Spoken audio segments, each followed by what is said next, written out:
A. Pengembangan kosakata bahasa Indonesia. Kosakata adalah himpunan kata yang dimiliki seseorang atau entitas lain, atau merupakan bagian dari suatu bahasa tertentu.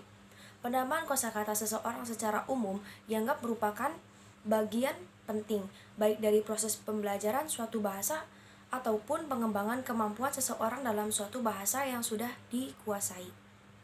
Ada 3 kelompok bahasa sumber pengembangan kosakata bahasa Indonesia, yaitu bahasa Indonesia, bahasa daerah, dan bahasa asing.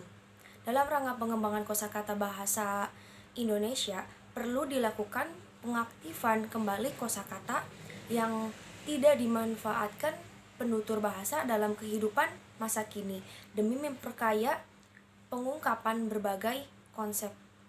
Pemanfaatan kosakata itu akan memperluas cakrawala dan variasi bahasa. Selanjutnya, strategi pengembangan kosakata.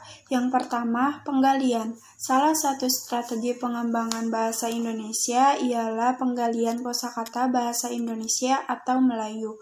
Upaya penggalian kosakata bahasa Indonesia atau Melayu dapat dilakukan melalui penyusunan tesaurus bahasa Indonesia yang kini sedang dikerjakan oleh Pusat Bahasa.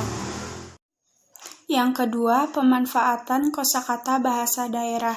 Bahasa merupakan lambang jati diri bangsa. Salah satu upaya pemertahanan kebinekaan ialah penerimaan kosakata bahasa-bahasa daerah yang akan memperkaya khasanah kosakata bahasa Indonesia, terutama berbagai konsep dari bahasa daerah yang tidak memiliki padanan dalam bahasa Indonesia.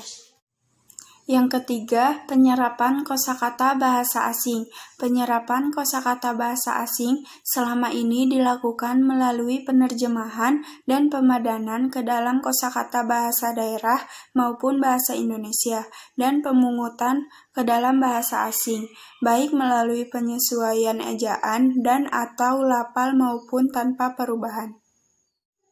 Yang terakhir, pengembangan konsep.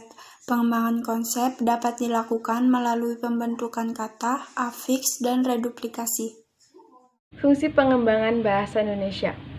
Bahasa memiliki fungsi-fungsi tertentu yang digunakan berdasarkan kebutuhan seseorang, yakni sebagai alat untuk mengapresiasikan diri, sebagai alat untuk berkomunikasi, sebagai alat untuk mengadakan integrasi dan beradaptasi sosial dalam lingkungan atau situasi tertentu, dan sebagai alat untuk melakukan kontrol sosial. Selain itu, fungsi sebagai akar dan produk budaya, yang sekaligus berfungsi sebagai sarana berpikir dan sarana pendukung pertumbuhan dan perkembangan ilmu pengetahuan dan teknologi.